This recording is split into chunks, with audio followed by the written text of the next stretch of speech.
નમસ્કાર વિદ્યાર્થી મિત્રો, હું વેલારી વલ્લભભાઈ આપ સૌ દર્શક મિત્રોનું હાર્દિક સ્વાગત કરું છું। આજે આપણે ધોરણ 10ના સામાજિક વિજ્ઞાનની અંદર જે પહેલું પ્રકરણ ભણ્યા બાદ આપણે હવે નવું જ પ્રકરણ એટલે કે જે બીજું પ્રકરણ છે ભારતનો બરાબર છે સાંસ્કૃતિક વારસો, પરંપરાઓ, હસ્ત અને લલિત કલા। તો આ જે બીજું પ્રકરણ છે એ પ્રકરણનું નામ છે ભારતનો સાંસ્કૃતિક વારસો। તેમાં પરંપરાઓ, હસ્ત અને લલિત કલા। હસ્ત એટલે હાથ, હાથ દ્વારા જે કળાઓ વિકસાવવામાં આવેલી છે એ કળા વિશે આપણે આ પ્રકરણની અંદર અભ્યાસ કરવાનો છે। ત્યારબાદ પરંપરાઓ, જે આપણા પૂર્વજો તરફથી જે આપણને જે નીતિઓ, જે નિયમો, જે કાંઈ સલાહ સૂચનો જે પ્રાપ્ત થયા એ બધી પરંપરાઓની અંદર આવે। અને ત્યારબાદ છે લલિત કલા। લલિત કલા કોને કહેવાય? તો લલિત કલા એને કહેવાય જેની અંદર ગાયન, વાદન, નૃત્ય, જે કાંઈ કળાઓ છે એ બધી લલિત કલાઓની અંદર છે આવે છે। દાખલા તરીકે સંગીત કલા છે, નાટ્ય કલા છે, નૃત્ય કલા છે, ભવાઈ છે, આ બધી જે કલાઓ છે એ બધી લલિત કલાઓની અંદર એનો સમાવેશ થાય છે। તો સરસ મજાનો આ પ્રકરણ નંબર 2 બરાબર છે એ આપણને ભણવાની ખૂબ જ મજા આવશે। જે વિવિધ કલાઓ છે એના વિશે આપણે અભ્યાસ કરવાનો છે। હવે આપણે એની રૂપરેખા જોઈ લઈએ કે પ્રકરણ 2ની અંદર આપણે શું ભણવાનું છે। પ્રકરણ 2ની અંદર આપણે શેનો અભ્યાસ કરવાનો છે એની આપણે થોડા સમયની અંદર આપણે એની રૂપરેખા જોઈ લઈએ। તો પહેલાં તો જે વારસો છે એના વારસાના વિવિધ અર્થો આપણે જોવાના છે। ભૌતિક વારસો કોને કહેવાય, જૈવિક વારસો કોને કહેવાય, સાંસ્કૃતિક વારસો કોને કહેવાય, આ વિવિધ જે વારસાના અર્થ છે એ આપણે યાદ રાખવાના છે અને પાકા કરવાના છે। ત્યારબાદ ભારતનો જે સાંસ્કૃતિક વારસો એકદમ સમૃદ્ધ છે અને આ સાંસ્કૃતિક વારસામાં શેનો શેનો સમાવેશ થાય એના વિશે આપણે જોવાનું છે। અને એની પછી જે વિવિધ ભારતની અંદર 64 પ્રકારની કલાઓ છે એ 64 પ્રકારની કલાઓમાં જે ચિત્રકલા છે, સંગીત કલા છે, નૃત્ય કલા છે, બરાબર છે, આવી વિવિધ જે કલાઓ છે એના વિશે આપણે વિસ્તૃત ચર્ચા કરવાની છે। એની અંદર જે પહેલી કલા છે માટી કલા, તો માટી કલા વિશે પણ આપણે આ પ્રકરણની અંદર છે જોવાનું છે। ત્યારબાદ જોઈએ તો કાતણ જે છે બરાબર છે, મહાત્મા આપણા જે ગાંધી બાપુએ છે એણે આ કળાને ખૂબ જ પ્રાધાન્ય છે આપેલું છે। તો આ કાતણ, ભરત ગૂંથણ, ત્યાર પછી વાત જોઈએ તો અકીકામ, કાષ્ઠકલા, શર્મ ઉદ્યોગ, બરાબર છે, આવી વિવિધ જે કલાઓ છે। અને છેલ્લે ચિત્રકલા, એના વિશે પણ આ પ્રકરણની અંદર છે એ જોવાનું છે। લલિત કલાઓની વાત કરીએ તો લલિત કલાઓની અંદર નૃત્ય જે કલા છે તેની વિશે વાત કરવાની છે। નાટ્ય કલા છે તો નાટ્ય કલા વિશે વાત કરવાની છે। પછી વાત કરીએ તો એની અંદર જ ભવાઈ, બરાબર છે, અને જે ગુજરાતના શૈલે લોકનૃત્યો આપેલા છે, બરાબર છે, ગોપગુચ્છ નૃત્ય અને મેરાયો નૃત્ય, આવા જે ગુજરાતના ખૂબ જ જાણીતા જે નૃત્યો છે, લોકનૃત્યો, એના વિશે પણ આપણે આ પ્રકરણની અંદર અભ્યાસ કરવાનો છે। ટૂંકમાં આ પ્રકરણની અંદર આપણે ભારતના જે સાંસ્કૃતિક વારસાની અંદર જે વિવિધ કલાઓ છે એ કલાઓ વિશે આપણે અભ્યાસ કરવાનો છે। તો ચાલો મિત્રો, આપણે આજે પ્રકરણ નંબર 2 ભારતનો સાંસ્કૃતિક વારસો, પરંપરાઓ, હસ્તકલા અને જે લલિત કલાઓ છે એ પ્રકરણની આપણે શરૂઆત છે એ કરીએ। તો મિત્રો, પાઠ જ્યારે શરૂ થાય ત્યારે એમાં પ્રસ્તાવના આપવામાં આવેલી હોય છે। તો પ્રસ્તાવનાની અંદર જે પાઠ્યપુસ્તક પ્રમાણે જે કાંઈ પ્રસ્તાવના આપવામાં આવેલી છે એના વિશે જોઈએ। પહેલાં તો વારસાનો અર્થ છે, અહીંયા પહેલું છે સાંસ્કૃતિક વારસો કોને કહેવાય। એમાં જોઈએ તો પહેલો વારસો કોને કહેવાય। પ્રકરણ 1ની અંદર આપણે જોઈ ગયા વારસો એટલે શું, બરાબર છે, આપણા પૂર્વજો તરફથી મળેલી અમૂલ્ય ભેટ, એને શું કહેવાય?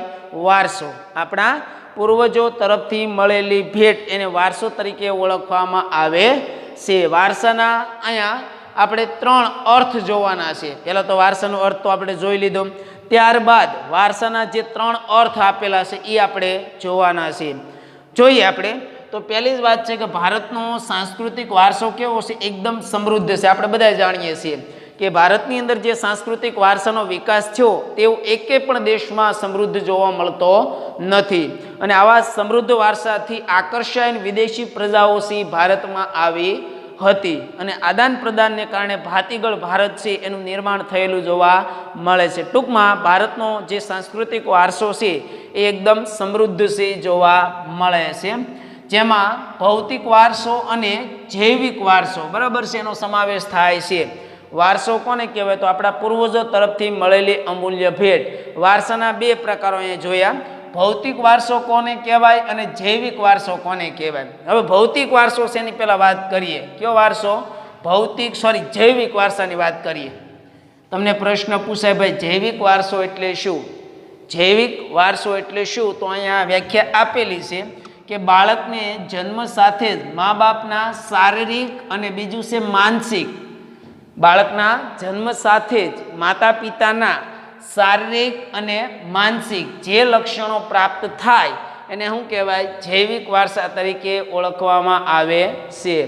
માતા પિતાના જે જનીન તત્વો હોય છે એ જનીન તત્વના લક્ષણો છે દરેક બાળકની અંદર ઉતરતા હોય છે. માતા પિતાનો જે રંગ છે એ શ્યામ હોય તો બાળકનો રંગ પણ શ્યામ હોય.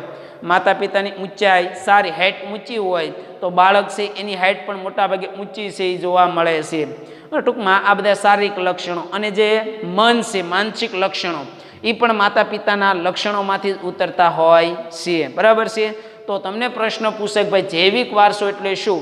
તો જ્યારે બાળક જન્મે છે એ બાળક જન્મતાની સાથે જ માતા પિતાના શારીરિક અને માનસિક લક્ષણો જે પ્રાપ્ત કરે એને જૈવિક વારસો કહેવામાં આવે છે. ત્યાર એની પછી વાત કરીએ બીજો જ અર્થ કે ભૌતિક વારસો કોને કહેવાય? જો આપણે પહેલાં જે જોયું જૈવિક વારસો કોને કહેવાય? માતા પિતાના શારીરિક અને માનસિક લક્ષણો બાળકને પ્રાપ્ત થાય તો એને જૈવિક વારસો કહેવાય. અને ત્યારબાદ વાત કરીએ ભૌતિક વારસો કોને કહેવાય? જ્યારે આપણા પૂર્વજો તરફથી ઘર મળે, જમીન મળે, જાગીર, આ બધી કેવી છે? દ્રશ્યમાન છે, દેખાય. અને એક પ્રકારની મિલકત બરાબર છે. તો માતા પિતા તરફથી ઘર મળે, જમીન મળે, જાગીર, ઘર દાગીના બરાબર, દાગીના એ બધા. પછી સ્થાવર જંગમ મિલકત એટલે સ્થિર મિલકત બરાબર છે. એ મિલકત વારસામાં મળે તો તેને આપણે ભૌતિક વારસા તરીકે ઓળખીએ છીએ. આપણા માતા પિતા તરફથી ઘર કે દાગીના કે જર ઝવેરાત કે જમીન કે મકાન આ જે કાંઈ પ્રાપ્ત બાળકને થાય માતા પિતા તરફથી તો એને ભૌતિક વારસો કહેવાય છે, જે આપણને દેખાય છે. બરાબર, માનસિક જે લક્ષણો પ્રાપ્ત થાય દેખાય નહીં, પરંતુ ભૌતિક જે વારસો બાળકને મળે છે એ દેખાય છે. બરાબર છે. તો બે અર્થ આપણે જોયા, જૈવિક વારસો અને ભૌતિક વારસો. ભૌતિક વારસો કોને કહેવાય? તો બાળકને પોતાના પૂર્વજો તરફથી ઘર, મકાન કે જંગમ સ્થાવર જે મિલકત પ્રાપ્ત થાય એને ભૌતિક વારસો કહેવામાં આવે છે. ત્યારબાદ ત્રીજો વારસાની વાત કરીએ તો માનવી પોતાની આવડત, બુદ્ધિશક્તિ, જો આ તો આપણે પહેલા પ્રકરણની અંદર જોઈ ગયા. પહેલું જે પ્રકરણ છે એની અંદર આપણે જોયું હતું કે માનવી પોતાની આવડત, બુદ્ધિ, શક્તિ, કલા કૌશલ્ય દ્વારા જે કાંઈ મેળવે છે કે સર્જન કરે છે તેને આપણે સાંસ્કૃતિક વારસો કહેવામાં આવે છે. આનો અર્થ આપણે પહેલા પ્રકરણની અંદર જોઈ ગયા કે કોઈ પણ માનવી પોતાની કલા કૌશલ્ય, આવડત દ્વારા જે કાંઈ નવું સર્જન કરે તેને શું કહેવાય? સાંસ્કૃતિક વારસો કહેવામાં આવે છે. ટૂંકમાં 3 વ્યાખ્યા તમારી યાદ રાખવાની છે. વારસો કોને કહેવાય? તો પૂર્વજો તરફથી મળેલી ભેટ. પછી વાત આવી જૈવિક વારસો કોને કહેવાય? તો બાળકને જન્મ સાથે જ માતા પિતાના શારીરિક અને માનસિક લક્ષણો પ્રાપ્ત થાય એને જૈવિક વારસો કહેવાય. ભૌતિક વારસો કોને કહેવાય? તો માતા પિતા તરફથી જે ઘર, પછી જાગીર, જમીન, મકાન જે કાંઈ પ્રાપ્ત થાય એને શું કહેવાય? ભૌતિક વારસો કહેવામાં આવે છે. પછી વાત આવે સાંસ્કૃતિક વારસો કોને કહેવાય? તો માનવી પોતાની આવડત, કલા કૌશલ્ય દ્વારા જે કાંઈ સર્જન કરે, જે નવું સર્જન કરે તેને શું કહેવાય? સાંસ્કૃતિક વારસો તરીકે ઓળખવામાં આવે છે. તે જ રીતે બરાબર છે સમાજ જીવનમાં પૂર્વજો દ્વારા શરૂ થયેલી પરંપરાઓ, આપણા જે પૂર્વજો છે એના દ્વારા જે નીતિ નિયમો છે, જે રૂઢિઓ છે એ આપણને મળતી હોય છે. એવી પરંપરાઓ છે આપણને મળતી હોય, રૂઢિઓ છે, પરંપરાઓ છે, અમુક રીતો છે, રીત રિવાજો છે. બરાબર છે. આપણને આપણા પૂર્વજો તરફથી છે મળતી હોય છે। એક વિશેષ પ્રકારની જીવનશૈલી, જે વિશેષ પ્રકારનું જે આપણું જીવન છે, જીવનશૈલી, જીવન જીવવાની જે રીત છે એ આપણે સાંસ્કૃતિક વારસાની અંદર એને ગણાવી શકાય છે। જો સાંસ્કૃતિક વારસાની અંદર આ કલા કૌશલ્ય એ તો બધો સમાવેશ થાય જ છે। તદ ઉપરાંત સાંસ્કૃતિક વારસાની અંદર શેનો સમાવેશ થાય? તો પૂર્વજો તરફથી મળેલી પરંપરાઓ, રૂઢિઓ, રીત રિવાજો, માન્યતાઓ, ત્યારબાદ જે અમુક પ્રકારની વિશેષ જીવનશૈલી છે એ દરેકને આપણે સાંસ્કૃતિક વારસાની અંદર સમાવેશ છે એ કરી શકાય છે, અથવા એનો સાંસ્કૃતિક વારસાની અંદર સમાવેશ થાય। તમને પ્રશ્ન પૂછાય સાંસ્કૃતિક વારસાની અંદર શેનો સમાવેશ થાય? તો રિવાજો છે, રૂઢિઓ છે, નીતિ નિયમો છે, અમુકની પ્રકારની જીવનશૈલી છે, આ દરેકનો સમાવેશ સાંસ્કૃતિક વારસાની અંદર થાય છે। સાંસ્કૃતિક વારસાની અંદર આ ઉપરાંત જો આ બધા મુદ્દા સાંસ્કૃતિક વારસાના છે, સાંસ્કૃતિક વારસાની અંદર આપણે જોયું પરંપરા, રૂઢિ એનો સમાવેશ તો થાય છે। તદ ઉપરાંત અથવા આની સિવાય બીજી કઈ તો એની અંદર શિક્ષણ છે, ખેતી છે, વ્યાપાર છે, પછી રોજિંદા જીવન માટેના નીતિ નિયમો છે, ઉત્સવો છે, મનોરંજન છે, કલા કારીગરી છે, વિવિધ માન્યતાઓ છે, કૌશલ્યો છે, આ દરેકનો સમાવેશ પણ સાંસ્કૃતિક વારસાની અંદર થાય છે। જો આમાં માનવી દ્વારા જ બનાવેલી છે, માનવી આનું સર્જન છે એ કરે છે, અમુક નીતિ નિયમો કેવા રાખવા સમાજ દ્વારા ઉપસાયેલ છે। શિક્ષણ, ખેતી, વ્યાપાર, રોજિંદા જે જીવન વ્યવહાર છે એ, પછી નીતિ નિયમો, ઉત્સવો, આ દરેકનો સમાવેશ શામાં થાય?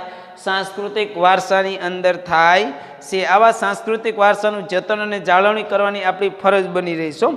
ભારતના નાગરિક તરીકે આપણે સરસ મજાનો જે ભારતને સાંસ્કૃતિક વારસો પ્રાપ્ત થયો છે એ સાંસ્કૃતિક વારસાનું આપણે સૌએ બરાબર છે એની ફરજ આપણી એ બને છે કે આપણે એની જાળવણીને જતન છે કરવું જોઈએ। સાંસ્કૃતિક વારસાને નુકસાન થાય એવા કોઈ પ્રકારના કાર્યો અથવા કોઈ પ્રકારનો પ્રયત્ન છે એવો કરવો જોઈએ નહીં, જેથી આપણો સાંસ્કૃતિક વારસાને આપણે નુકસાન થાય। કારણ કે આવો સમૃદ્ધ વારસો માત્ર ને માત્ર ભારતને મળેલો છે, બીજા અન્ય દેશને આવો સાંસ્કૃતિક વારસો પ્રાપ્ત થયેલો નથી। એ આપણે એક ગર્વ લેવા જેવી બાબત છે જોવા મળે છે। તો આવા સરસ મજાના સમૃદ્ધ સાંસ્કૃતિક વારસાનું આપણે જતન અને જાળવણી છે એ કરવી જોઈએ। પ્રાચીન ભારતની અંદર કેટલી કલાઓ હતી? 66। યાદ રાખજો ખાસ, તમને પ્રશ્ન પૂછાય ભાઈ પ્રાચીન ભારતની અંદર કેટલી કલાઓ જોવા મળતી? તો કેટલી? 66 કલાઓ છે ભારતની અંદર હતી। એમાં કઈ કલાઓ? તો હસ્તકલા એટલે કે હાથ દ્વારા, દાખલા તરીકે ભરત ગૂંથણ છે એ હાથ દ્વારા જ કરી શકાય, માટી કલા છે એ હાથ દ્વારા થાય। ટૂંકમાં આવી હસ્તકલાઓ, પછી વિવિધ કારીગરી, બરાબર, ઇમારતો બાંધવીને બધી કારીગરી, પછી કસબ। અહીંયા તમને એમ થાય સાહેબ કસબ એટલે શું? કસબ એટલે નિપુણતા, શું એક પ્રકારનું નિપુણતા કહી શકાય, જે કારીગરી એના અર્થમાં જ આવે, એનો સમાનાર્થી શબ્દ લઈ શકાય। કસબ એટલે એક પ્રકારનો કારીગર, બરાબર છે, નિપુણતાથી ભરેલો હોય। હુનર, એક પ્રકારના હુનર ઉદ્યોગો જે ગૃહ ઉદ્યોગોની અંદર આવે છે, હુનર। પછી ચિત્રકલા, સંગીત કલા, આવી વિવિધ પ્રકારની કેટલી ભારતની અંદર કલાઓ હતી? 66 પ્રકારની ભારતની અંદર કલાઓ હતી।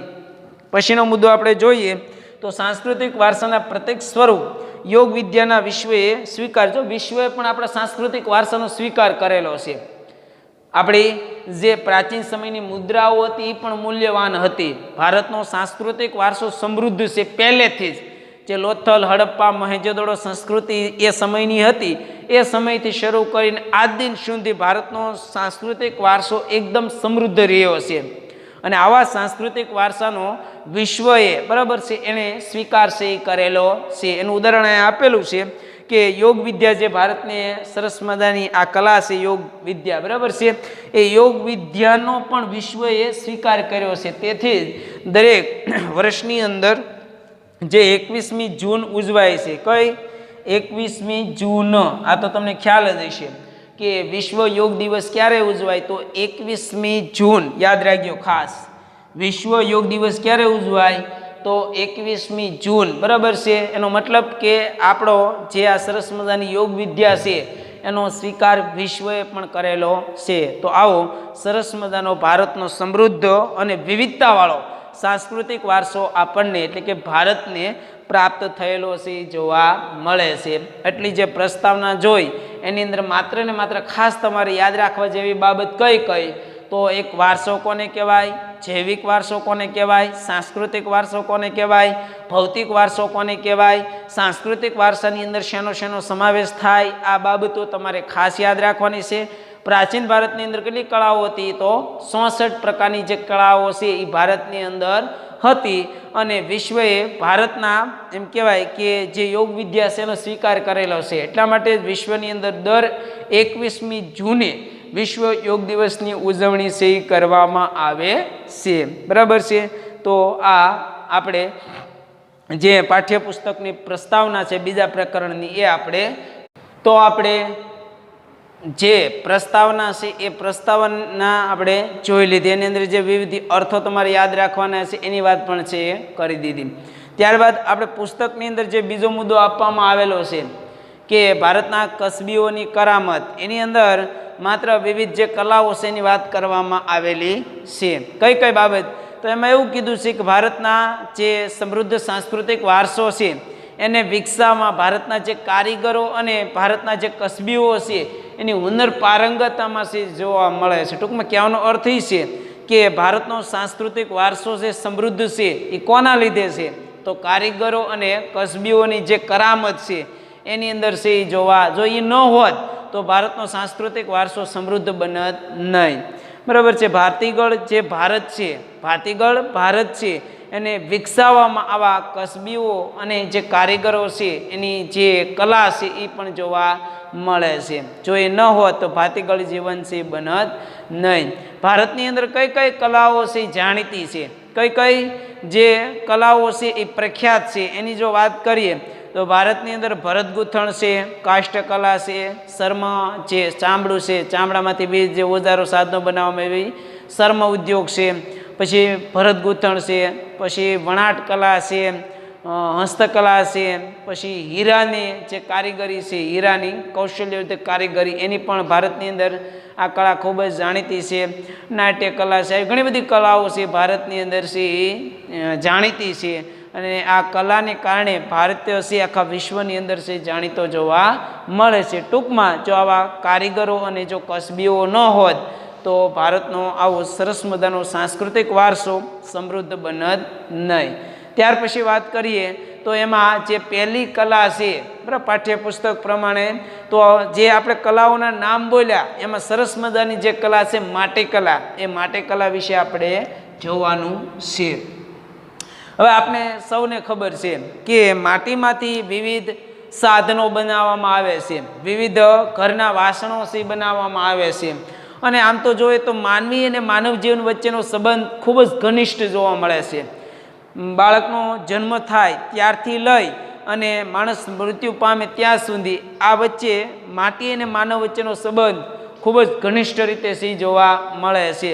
નાનું બાળક હોય એ પણ ધૂળની અંદર રમતું હોય, અને માણસ મરે અને દફન વિધિ થાય એ પણ માટીમાં થાય. ટૂંકમાં કહેવાનો અર્થ એ છે કે આખું માટીમાં જ એનું જીવન પસાર છે થાય છે.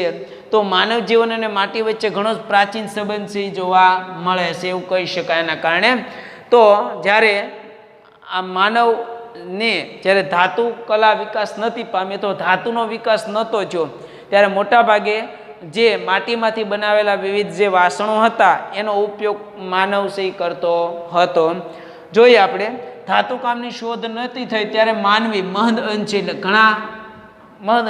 ઘણા ઓછા પ્રકારમાં માટીમાંથી બનાવેલી સામગ્રીનો ઉપયોગ કરતો. જે માટીમાંથી વિવિધ કુલડી છે, કોડિયા છે, પછી હાંડલાઓ છે, આવી માટીમાંથી વિવિધ સાધન સામગ્રી બનાવવામાં આવતી, એનો ઉપયોગ ઘર વપરાશમાં માણસ કરતો હતો. માટીમાંથી કઈ કઈ વસ્તુ બને, તો માટીમાંથી રમકડા, ઘડા, કુલડી, જે ગોળ કુલડી હોય બરાબર, સાસ ભરવાની કુલડી આવે, પછી કોડિયા એ તો તમને જોયા હશે દીવા કરવાના, પછી પાણી ભરવા માટેના હાંડા જે હાંડલા કહેવાય, પછી કોઈ શાક બનાવવા અથવા કોઈ રસોઈ કામ કરવા માટે ચૂલાનો ઉપયોગ થતો, ને આ ચૂલા શેના હતા, માટીના. તો માટીમાંથી આવી વસ્તુઓ છે બનાવવામાં આવતી. તમને પ્રશ્ન પૂછાય કે માટીમાંથી કઈ કઈ વસ્તુઓ અથવા સાધન સામગ્રી બનતી, તો માટીમાંથી રમકડા, ઘડા, કુલડી, કોડિયા, હાંડલા, માટીના ચૂલા તથા અનાજ સંગ્રહ કરવા માટેની કોઠીઓ. અત્યારે જોઈએ તો ધાતુ એટલે કે લોખંડમાંથી બનાવેલી કોઠીઓ હોય, જેમાં 12 માસનું અનાજ ભરવામાં આવે. પણ પહેલાંના સમયમાં લોખંડ એવું ધાતુનો વિકાસ થયો હતો નહીં, એટલે માટીમાંથી બનાવેલી જે કોઠી હતી, બરાબર છે, એનો ઉપયોગ થતો શાના માટે?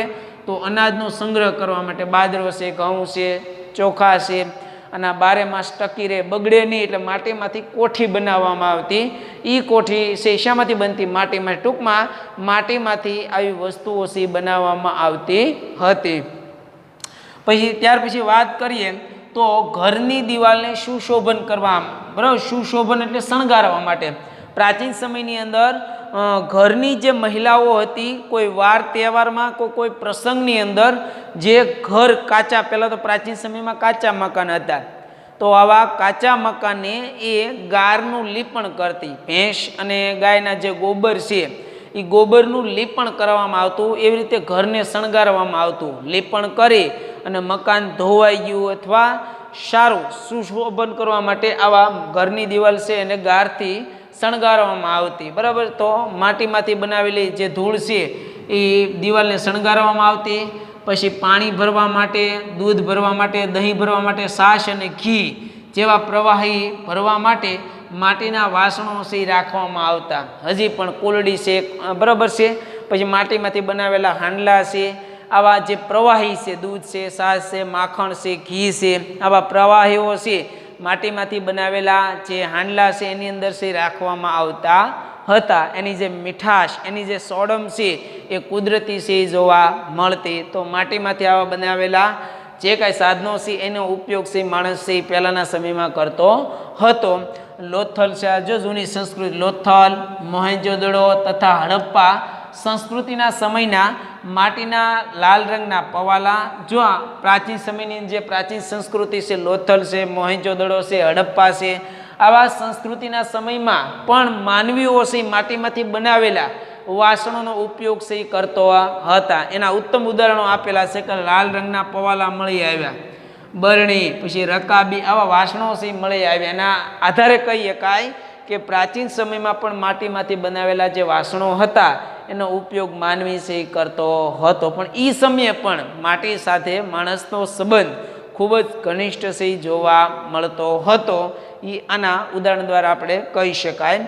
પછી ભારતનું પ્રથમ યંત્ર તો કુંભારનો સાંકડો ગણી શકાય. જે કુંભાર છે એ ગોળો ઘડે કે ગરબા, બરાબર, ટૂંકમાં કુંભાર છે સાંકડો દ્વારા ગોળ ગોળ સાંકડો ફેરવતો જાય અને ઘડો છે એ, બરાબર છે, એનું બાંધકામ છે કરતો જતો હોય છે. તો આ કુંભારનો જે સાંકડો છે એ પ્રાચીન ભારતનું પ્રથમ યંત્ર છે ગણાય છે. ચાકડો કદાચ તમે જોયો હશે, કુંભારના ઘેરે હોય. હવે આ કળા અત્યારે ધીમે ધીમે લુપ્ત થતી જાય છે, પરંતુ બરાબર છે જે કુંભારો એને ઘેર મોટાભાગે સાંકડો હોય, આ સાંકડાને ગોળ ગોળ ફેરવવામાં આવે અને કુંભાર એને આકાર આપતો જાય. માટીમાંથી સરસ મજાના ઘડા છે કે તાવડી છે કે સરસ મજાના ગરબાઓ છે આવું બનાવવામાં આવતું. તો આવો સરસ જે સાંકડો છે એ પ્રાચીન ભારતનું પ્રથમ યંત્ર છે ગણવામાં આવતું. અને આ સાંકડાનો ઉપયોગ કુંભાર માટીમાંથી વિવિધ વાસણો જે બનાવવામાં આવતા એનો ઉપયોગ છે એમાં કરતો હતો. પછી આદ્યશક્તિ જે નવરાત્રિ આવે, નવરાત્રિની અંદર જે આદ્યશક્તિ જગદંબા છે એ જગદંબા આપણા ગરબા ખૂબ જ જાણીતા છે. તો આ જે ગરબો છે એ પણ શામાંથી બને છે? માટીમાંથી આ સરસ મજાનો ગરબો છે એ બને છે. પછી કાચી માટી અને કાચી માટીમાંથી પકવેલી માટી, જો ખાસ યાદ રાખજો, કાચી માટી અને કાચી માટી, જે કાચી માટી હોય એને જે પકવવામાં આવે અને એમાંથી જે વાસણો બનાવવામાં આવે એવા વાસણો પણ કદાચ તમે જોયા હશે. પણ જે પકવેલી માટી છે એને ટેરાકોટા કહેવાય. જો તમને ખાસ યાદ રાખજો, તમને પ્રશ્ન પૂછાય ટેરાકોટા એટલે શું? તો ટેરાકોટા એટલે પકવેલી માટી. ટૂંકમાં જે કાચી માટી છે એને શેકવામાં આવે અને પકવવામાં આવે તો એને શું કહેવાય? ટેરાકોટા. તો આવા ટેરાકોટાના વાસણો તેમજ વસ્તુનું ઉત્પાદન કરવા માટે પણ ભારત છે એ પ્રાચીન કાળથી કેવું છે? જાણીતું છે. જે વાસણો મોટા મોટા બનાવવામાં આવે માટીમાંથી એને શેકવામાં આવે, બરાબર છે, તો એ માટી પાકી જાય ને તાત્કાલિક તૂટે નહીં. તો આવી જે ટેરાકોટા એટલે કે પકવેલી માટીમાંથી વિવિધ વાસણો છે બનાવવામાં આવતા એ ભારતમાં ખૂબ જ જાણીતા જોવા મળે છે. જેનો ખ્યાલ આપણને દક્ષિણ ભારતના નાગાર્જુન કોંડા, જો નાગાર્જુન કોંડા છે દક્ષિણ ભારતમાં આવેલું છે. અને ગુજરાતની અંદર જે લાગણજ છે, યાદ રાખજો ખાસ, ગુજરાતની અંદર લાગણજ અને દક્ષિણ ભારતમાં નાગાર્જુન કોંડા, આવા સ્થળોએ આપણા પ્રાચીન સમયની એટલે કે ટેરાકોટા પકવેલી માટીના જે વાસણો છે, જે સાધન સામગ્રી છે, એ આ બે સ્થળેથી નાગાર્જુન કોંડા અને લાગણજ મહેસાણાની અંદર આવેલું છે, ત્યાંથી આ મળી આવેલા છે, બરાબર છે. જેથી આપણે કહીએ કે પ્રાચીન સમયમાં પણ આવા પકવેલી માટીમાંથી વિવિધ સાધન સામગ્રી છે બનાવવામાં આવતી હતી. તો આ જોઈએ આપણે માટીકલા. માટીકલા વિશે તમારે જો લખવું હોય તો એમાં તમે ઘણું બધું છે લખી શકો, અને આ કલા એકદમ કહી શકાય કે સરળ છે, બરાબર છે, લખવામાં કાંઈ અઘરી છે નહીં, કારણ કે માટી સાથે આપણે એકદમ નજીકથી જોડાયેલા છીએ. માટીમાંથી ક્યાં ક્યાં વાસણો બની તો આપણે ખ્યાલ જ હોય, એનો ઉપયોગ શેમાં થતો એ પણ ખ્યાલ છે. કુંભારનો સાંકડો છે એ પ્રથમ યંત્ર ગણવામાં આવે છે. પછી લોથલ, હડપ્પા, મોહેંજો-દડો સંસ્કૃતિમાંથી પવાલા, રકેબી, બરણી આવા બરાબર છે અવશેષો છે, અથવા ટૂંકમાં પ્રાચીન સમયના જે અવશેષો છે એ પ્રાપ્ત થયા છે. ટેરાકોટામાંથી બનેલા જે વાસણો છે પ્રાચીન સમયમાં બનતા, એના ઉત્તમ ઉદાહરણો જોઈએ તો નાગાર્જુન કોંડામાંથી અને લાગણજમાંથી આવા અવશેષો મળ્યા છે. એના આધારે કહીએ કે પ્રાચીન સમયથી જ માટીકલા છે ખૂબ જ જાણીતી ભારતની અંદર છે જોવા મળે છે. એટલું ટૂંકું ટચ તમે લખી શકો, બરાબર છે. તો આજના આ લેક્ચરની અંદર આપણે બરાબર છે 3 અર્થ આપણે જોયા હતા, ભૌતિક, જૈવિક અને સાંસ્કૃતિક, ત્રણેયના અર્થ પાકા કરવાના છે. અને ત્યારબાદ માટીકલા છે એ પણ તમારે તૈયાર છે કરવાની છે. અને મહત્વનો જે પ્રશ્ન છે માટીકલા, બરાબર છે, તમારે કડકડાટ પાકો કરવાનો છે. અને માટીકલા તમારા બુકની અંદર ફરજિયાત લખવાનું છે. માટીકલા તમારા બુકની અંદર ફરજિયાત લખવાનું છે. તો આ લેક્ચર છે આપણે અહીંયા સુધી જોયું. હવે આવતા લેક્ચરની અંદર જે આગળની જે કલા આવે એના વિશે આપણે ચર્ચા કરીશું. અસ્તુ.